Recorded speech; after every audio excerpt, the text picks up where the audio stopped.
Marilia, concrètement, qu'est-ce qu'une constellation et comment ça se passe? C'est une très bonne question. Je vais essayer en tout cas de répondre au mieux pour que ça puisse être clair, car ce n'est pas toujours très clair pour tout le monde. Il y a plusieurs étapes dans la constellation. Avant tout, il y a le moment où tu prends ton rendez-vous, Mhm. le moment où tu viens sur place, Oui. enfin que tu viens, que tu vas Que je rencontre le thérapeute. et la fin. Tu dois savoir qu'il y a plusieurs constellations. Mhm. Moi, mon but, c'est de pouvoir écouter ta problématique, ton besoin, et de t'accompagner à celle qui me semble le plus juste pour toi, selon ton besoin. Quand tu dis plusieurs constellations, c'est quoi? Plusieurs types de constellations? Exactement. Ok. Alors, il y a la constellation individuelle en ligne que tu peux faire, et ça fonctionne très très bien aussi. Il y a la constellation toujours en ligne, mais en groupe, que tu peux faire Ça aussi. aussi, c'est envisageable? C'est tout à fait envisageable. Je l'ai pratiqué à plusieurs reprises. J'étais surprise de la puissance de l'outil. Le système n'a pas de frontières, en fait. D'accord. C'est vraiment... Donc, tu n'as pas besoin d'être là physiquement pour pouvoir travailler. Il y a la constellation en individuel, en présentiel. À ce moment-là, il y a deux manières de travailler. On peut travailler avec des figurines, donc des figurines ou des objets qui représentent ton système. Je m'explique. Tu viens avec ta problématique et donc on va prendre un objet qui représente toi, un objet qui représente maman, papa, la problématique. Et ça, est-ce que c'est le patient ou la personne qui choisit ces figurines ou est-ce que c'est le thérapeute? Il y a différentes méthodes. Moi, ce que j'aime, c'est j'invite la personne à pouvoir fermer les yeux. Oui. Alors que ce soit en présentiel ou en ligne. D'accord. J'ai toujours, on ferme les yeux et on met la main dans le sac. Pêche à l'aveugle. Exactement. Ouais. Et souvent, alors moi j'ai des petits bonhommes en bois et j'ai aussi des animaux. D'accord. Et donc d'un coup, quand tu prends un grand comme ça, gorille pour représenter toi, et puis après tu prends une petite tortue pour représenter, je sais pas, par exemple un blocage, et tu dis, tiens, finalement, le blocage est petit, je l'imaginais beaucoup plus grand. Oui. Oui, on peut être surpris par... Tout à fait. Parce que tu prends comme objet qui peut parfois déjà être révélateur. Qui donne déjà une information. Tout à fait. Je reviens à l'autre possibilité aussi que tu as de le faire en présentiel, ce sont avec des plaquettes. Qu'est-ce que c'est que des plaquettes? Oui. Ce sont des feuilles A4. D'accord. Plastifiées. Ah, j'imaginais des... Voilà, ce sont des feuilles A4 qui sont simplement plastifiées et dans laquelle tu nommes. Donc au lieu de prendre les figurines et dire papa, maman, toi, eh bien là-dessus tu écris. Et toujours dans un cadre de sécurité. Peu importe l'endroit, c'est la base, la sécurité.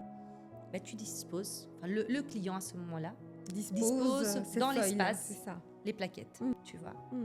Et alors ce qui est toujours très important, c'est de voir la direction dont on regarde. Et comment on voit alors avec les feuilles la direction? Alors, moi chez moi, j'ai mis des petits trous. Je dis ça, c'est les yeux. Ah, ok. Il y a des flèches qu'on peut mettre. Bon, en tout cas, il y a un symbole indicateur qui est le regard. L'essentiel, en fait, c'est vraiment de... Peu importe la manière... Et tu ne réfléchis pas, tu déposes de manière spontanée. Et rien quand tu déposes, après tu regardes et dis, oula, finalement, je les ai un peu trop rapprochés tous. Je me sens un peu étouffée. Oui. Ok. Et si tu recules un tout petit peu, qu'est-ce qui se passe? Exactement. Ça va mieux. Oui. Et juste en fait, parce que tu es tellement fidèle à ton système que tu vas d'office faire comme ce que tu ressens. Mais quand tu recules et tu observes, tu dis, mais en fait, je me sens pas bien comme ça. C'est trop serré, c'est trop opprimant. Okay. Est-ce que c'est OK pour toi si on fait un premier mouvement? Et donc, alors, à ce moment-là, tu recules, enfin, tu bouges. Là où c'est juste pour la personne. Que ce soit avec la figurine comme avec la plaquette, ce qui est important, c'est toujours voir ton patient ou ton client, ça dépend comment tu l'appelles, comment il se sent. Imaginons que tu le recules de trop. Je me sens angoissée. C'est trop. Ok. En fait, ton indicateur, c'est la personne, c'est ça? Tu vas vérifier à chaque fois. Au niveau de son corps. Comment? Oui. Pas dans sa tête. Oui, je pense que. Ok. Mais dans ton corps, comment ça se passe? Qu'est-ce que raconte le corps? Exactement. Oui, parce qu'on dit le corps ne ment pas. Exactement. Exactement. Et puis, il y a encore une autre méthode de constellation, c'est les constellations en groupe. Alors, tout à l'heure, je te parlais qu'il y a la possibilité de faire les constellations en groupe en visio et en présentiel aussi. Et en présentiel, ça se passe comment? Alors, c'est toujours la même dynamique, mais cette fois-ci, quand tu dis la même dynamique, donc la personne arrive avec sa problématique. on prend le temps d'écouter la question, d'être sûr, d'affiner au maximum. D'être au plus près de sa problématique. C'est important pour ne pas se disperser. D'accord. Tu vois. Ouais. Et à ce moment-là, donc imaginons qu'il y a une histoire de 10 personnes qui sont... 10 représentants, 10 personnes qui sont là. On demande à la personne qui se fait consteller de pouvoir choisir quelqu'un qui la représente, qui va vivre sa constellation à sa place. Elle observe. Donc, on va vers la personne avec bienveillance. On demande si c'est OK pour l'autre d'être, de la représenter. On peut dire oui, on peut dire non. La personne est libre en fait d'accepter ou pas d'être représentante. Il n'y a rien qui est obligatoire. D'accord. Et ainsi de suite. Pour papa, pour maman, on les place sur une ligne juste pour qu'ils soient... Est-ce que les frères et sœurs aussi peuvent faire partie d'une constellation? Tout à fait. Les membres Tout à fait. Tous les membres de la famille. En fait. On appelle ça même, c'est la constellation de base, ta juste place. Donc on prend papa, maman, les frères, les sœurs, et attention, ce qui est important de savoir, c'est qu'il n'y a personne qui est exclu dans les constellations. Donc imaginons que maman a eu une fausse couche. Imaginons qu'il y a un enfant à un moment donné qui est décédé dans la famille, on le place aussi. Parce qu'alors ta place n'est plus la même.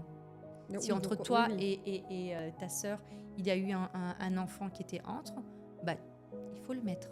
Oui. Tu vois. Oui. Et à ce moment-là, donc une fois que tu as placé donc les différentes personnes, on demande donc à la personne qui se fait consteller de les placer dans l'espace. Comme quand tu le fais avec les figurines ou avec les plaquettes. Dispose dans l'espace qu'il y a là, le cadre, les différentes personnes. Et puis tu fais, comme tu disais tout à l'heure, tu fais une observation de la dynamique. Avec le client.